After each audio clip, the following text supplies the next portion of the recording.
my name is Bree, and welcome back to the third episode of the Let's Talk Sports podcast with Bree. In today's episode, we're going to be talking about all things baseball and softball. We're going to be talking about who's in the top 25 for college baseball and softball, and maybe some teams.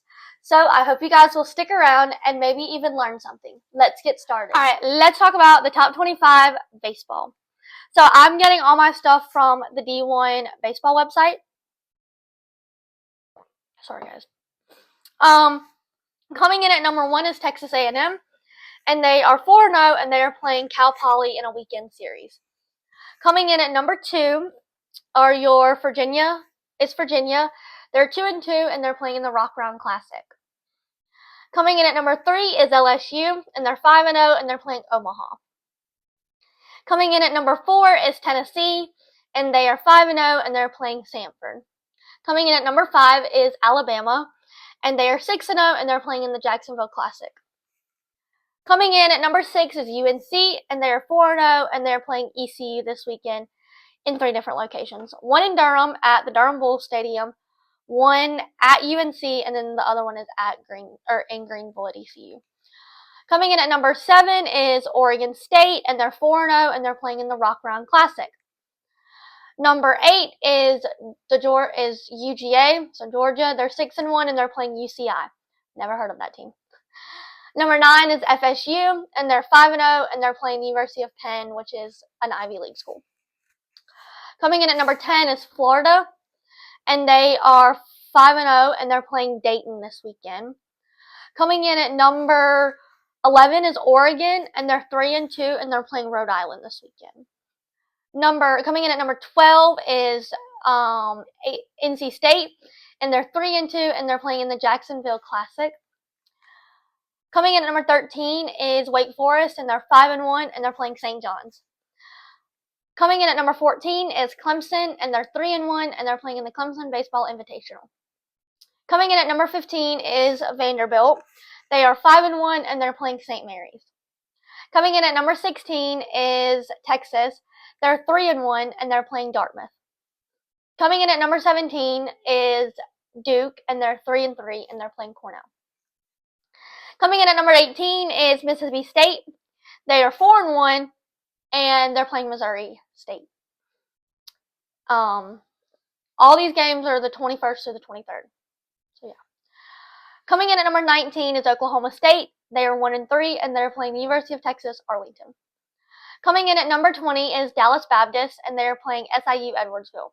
Never heard of both of these teams until Dallas Baptist was in the top 25. Coming in at number 21 is UC Santa Barbara.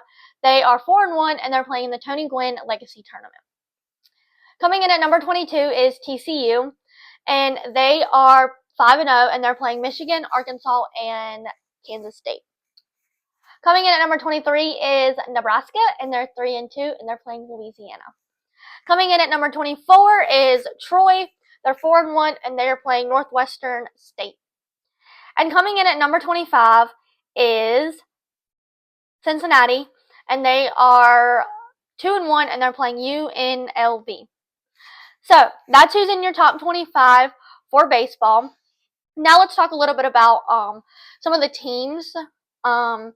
First, we're going to talk about Duke, because I'm a Duke fan.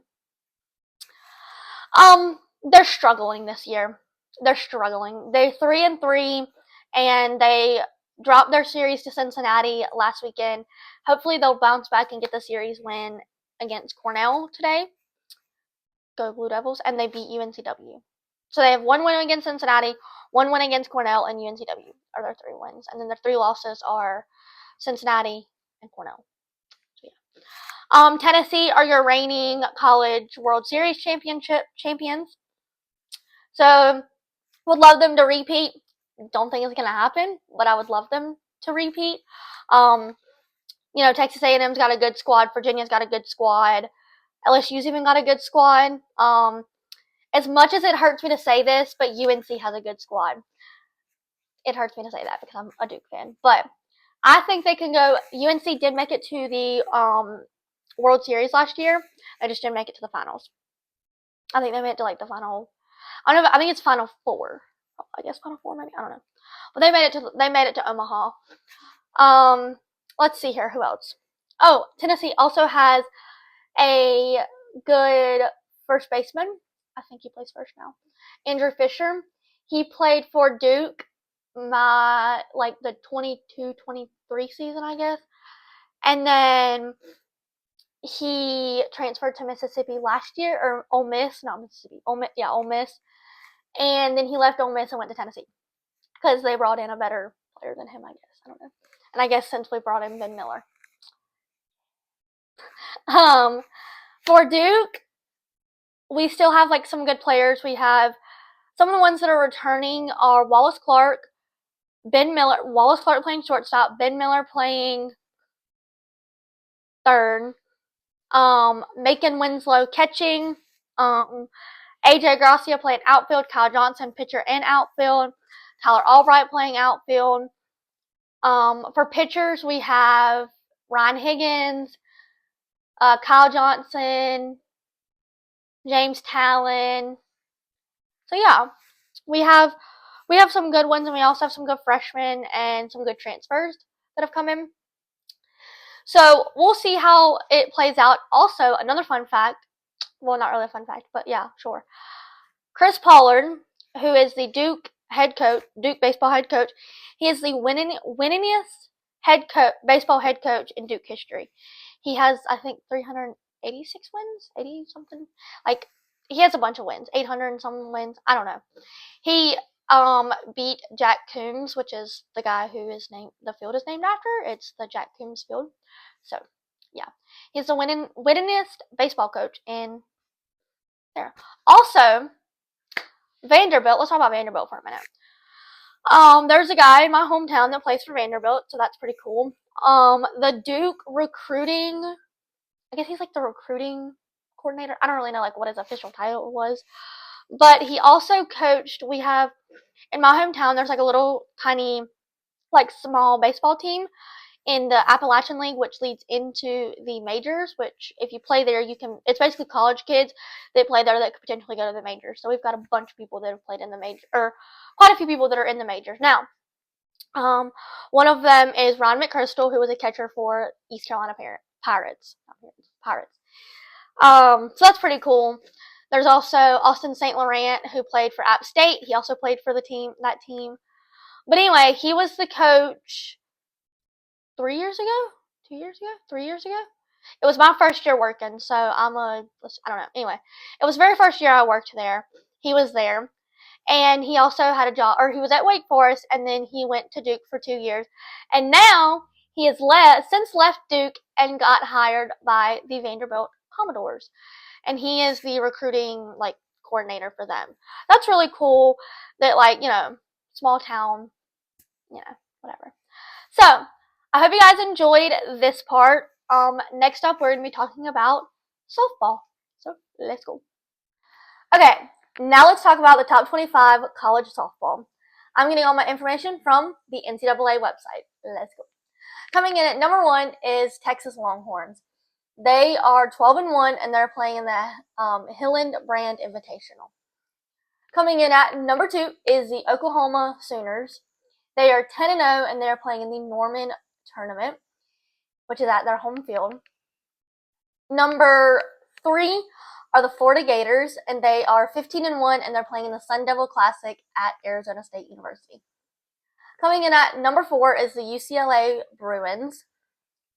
They're 12-1, and they're playing the Mary Nutter Collegiate Classic in California. Coming in at number 5 are the LSU Tigers, and they are 12-0, and they're playing in the LSU Invitational at their home field. Number 6 is the Texas A&M Aggies, and they are 12-1, and they're playing in the Joanne Groff Classic. Coming in at number 7 is the Tennessee Volunteers, and they are 12-2, and they're playing in the Mary Nutter Classic. Coming in at number 8 is the Florida State Seminoles, and they're 11-1, and they're playing in the Joanne Groff Classic. Coming in at number 9 is the University of Georgia Bulldogs, and they're 11-0, and they're playing in the Georgia Classic at their home field. Coming in at number 10 is the Arkansas Razorbacks, and they're 12-0, and and they're playing at the Mary Nutter Classic. Coming in at number 11 is the Arizona something. They're 12-0, and they are in the Mary Nutter Classic. Coming in at number 12 are the Texas Tech Raiders, and they are 10-3, and they're playing at the Joanie McKinney Memorial Classic. Coming in at number 13 is the Oklahoma State Cowgirls, I guess, because it's girls. They are 5-4, and they're playing in the Michelle Short and Adam Brown tournament. Coming in at number 14 are your Duke Blue Devils. They're 10-3, and they're playing in the Mary Nutter Classic. Coming in at number 15 is Nebraska Cornhuskers, and they are 9-4, and they're in the Mary Nutter Classic. Coming in at number 16 is the Mississippi State, I don't know. They are 10-1, and they're at the Rocket City Showcase. Coming in at number 17 is your Virginia Tech Hokies, and they are 10-2, and they're at the Easton Bama Bash. Coming in at number 18 are your Auburn Tigers, and they are 11-1, and they're playing at the Rocket City Showcase. Coming in at number 19 is your Oregon Ducks, and they are 14-1, and they're in the Mary Nutter Classic. Coming in at number 20 is your Stanford Cardinals, and they are 11-1, and they're playing in the Hillenbrand Invitational, the same tournament that Texas is playing in, and Arizona. Coming in at number 21 are your Alabama Crimson Tide, and they are 7-6, and they're playing in the Easton Bama Bash. Coming in at number 22 is Missouri, and they are 8-7, and they're playing in the Mary Nutter Classic. Coming in at number 23 is San Diego State University, and they are 8-3, and they're in the Mary Nutter Classic out in California. Coming in at number 24 is the South Carolina Gamecocks, and they're 12-0, and they're playing Boston U this weekend. And coming in at number 25 are the Liberty Flames. They are 9-3, and they're playing in the Liberty Softball Classic this weekend. So that's who's in your top 25. Let's talk about some teams that are in the top 25. So number 2 ranked Oklahoma are your Women's College World Series back-to-back champions. 4-peat. That was a mouthful. But they're your 2024 Women's College World Series champions. Let's see here. Who else? Ooh, Tennessee, Carlin Pickens, phenomenal pitcher. She I think she's throwing 70, or something like that. Yeah, 70. She's in the 70s, which is crazy. Texas Tech. So Texas Tech in the transfer portal, got a pitcher named Nyjeri Kennedy, and she is getting paid I think $1 million or more to play softball. She came from Stanford, and now she's at Texas Tech. I think it was either last year no, it wasn't last year. It was 2 years ago. Duke actually lost to Stanford, and Nyjeri Kennedy was pitching. So in the one of the regionals or something. Number 15 is the Nebraska Cornhuskers. So a girl that played for Oklahoma would have been 2 years ago on their 2-peat, I guess. She played for Oklahoma, Jordy Ball. Last year, she suffered an ACL tear on the first game back of softball season.